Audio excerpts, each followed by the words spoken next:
Au milieu de la deuxième partie, la reine Dauphine souhaite faire le portrait, dit-elle, de toutes les belles personnes de la cour. Il va de soi donc qu'elle ne peut pas négliger la princesse de Clèves. Le peintre s'inspire d'un petit portrait qui appartient à Monsieur de Clèves et il l'a laissé traîner. Tandis que la princesse discute avec Madame la Dauphine, la princesse aperçoit le duc de Nemours en train de dérober le portrait. Madame la Dauphine était assise sur le lit et parlait bas à Madame de Clèves, qui était debout devant elle. Madame de Clèves aperçut par un des rideaux qui n'était qu'à demi fermé Monsieur de Nemours, le dos contre la table, qui était au pied du lit, et elle vit que sans tourner la tête, il prenait adroitement quelque chose sur cette table.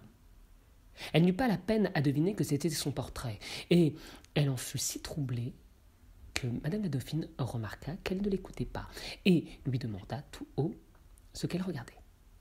Monsieur de Nemours se tourna à ces paroles, il rencontra les yeux de Madame de Clèves, qui étaient encore attachés sur lui, et il pensa qu'il n'était pas impossible qu'elle eût vu ce qu'il venait de faire. Madame de Clèves n'était pas peu embarrassée. La raison voulait qu'elle demandât son portrait, mais en le demandant publiquement, c'était apprendre à tout le monde les sentiments que ce prince avait pour elle, et en lui demandant en particulier, c'était quasi l'engager à lui parler de sa passion. Enfin, elle jugea qu'il valait mieux le lui laisser, et elle fut bien aise de lui accorder une faveur qu'elle lui pouvait faire, sans qu'il sût même qu'elle la lui faisait. Monsieur de Nemours, qui remarquait son embarras et qui en devinait quasi la cause, s'approcha d'elle et lui dit tout bas : « Si vous avez vu ce que j'ai osé faire, ayez la bonté, madame, de me laisser croire que vous l'ignorez.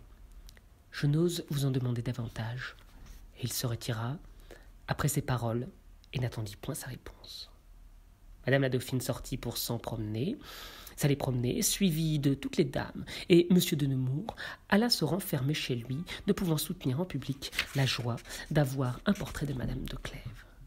Il sentait tout ce que la passion peut faire sentir de plus agréable. Il aimait la plus aimable personne de la cour, il s'en faisait aimer malgré elle, et il voyait dans toutes ses actions cette sorte de trouble et d'embarras que cause l'amour dans l'innocence de la première jeunesse.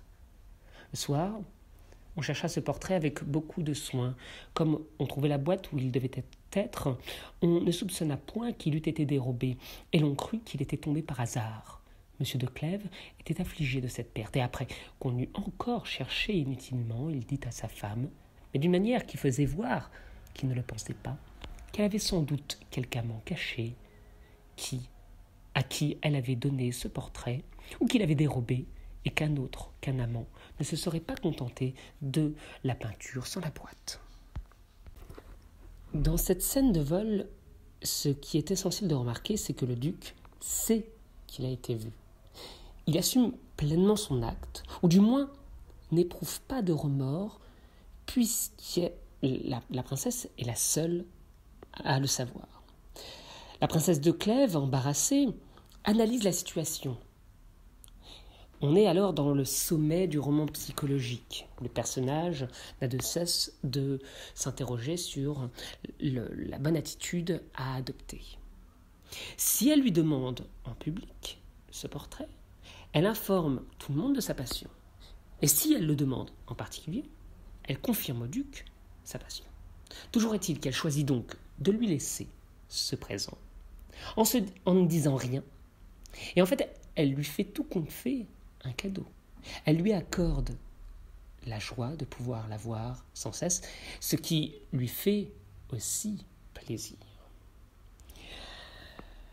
Le passage se termine de façon pour le moins savoureuse, ou cruelle, comme vous voudrez, avec cette pointe d'ironie tragique, puisque le prince de Clèves, qui a perdu son portrait auquel il tient, envisage la possibilité que ce serait un amant qui l'aurait dérobé. Il ne sait pas alors qu'il est dans le vrai.